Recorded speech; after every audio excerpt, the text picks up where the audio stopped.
4.5 বছর শ্রীঘরে থাকার পর অবশেষে বেকসুর খালাস 3। জানা গিয়েছে মাদক পাচারকারী সন্দেহে গ্রেপ্তার করা হয়েছিল মোট 4 জনকে। দীর্ঘ 4 বছর 6 মাস 18 দিন বিচারাধীন থাকার পর অবশেষে বেকসুর খালাস হয় 3 জন। 4 জনের নাম প্রভাত মণ্ডল, সোহেল রানা শেখ, কমল দাস ও কার্তিক মণ্ডল। এদের মধ্যে কার্তিক ছিলেন মালদার বাসিন্দা। বিচারাধীন থাকাকালীন ক্যান্সারে মৃত্যু হয় তার। বাকিরা বহরমপুরের বাসিন্দা।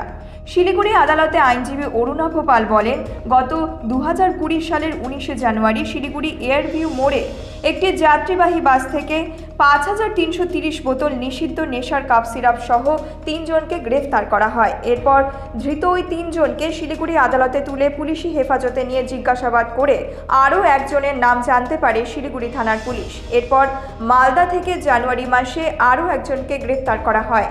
দীর্ঘ 4.5 বছর যাবৎ শিলিগুড়ি আদালতে চলে এই মামলার শুনানি। একের পর এক সাক্ষ্য গ্রহণের পর ওই 3 জনের বিরুদ্ধে কোনো তথ্য প্রমাণ না করতে পারায় অবশেষে গত 5ই আগস্ট ওই 3 জনকে বেকসুর খালাস করে শিলিগুড়ি আদালত। অভিযোগ ছিল যে এদের কাছ থেকে প্রচুর পরিমাণ কাপ সিরাপ সিজ করা হয়েছে। সেটা অভিযোগই ছিল, সেটা প্রমাণ হয়নি, তবে ওদের কোর্ট বেকসুর খালাস দিয়েছে।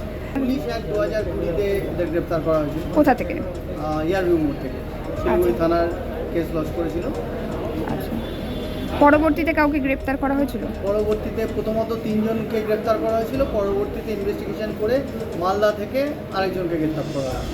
আচ্ছা, মালদা থেকে যিনি গ্রেপ্তার করা হয়েছিল? মালদা থেকে গ্রেপ্তার করা হয়েছিল একজন কার্তিক পাল বলে। উনি কেস চলাকালীন উনি ক্যান্সারের পেশেন্ট ছিলেন, উনি মারা গেছেন। বাকি 3 জনের তাদের ট্রায়াল হয়েছে, ট্রায়াল হয়ে তারা অ্যাকুইট।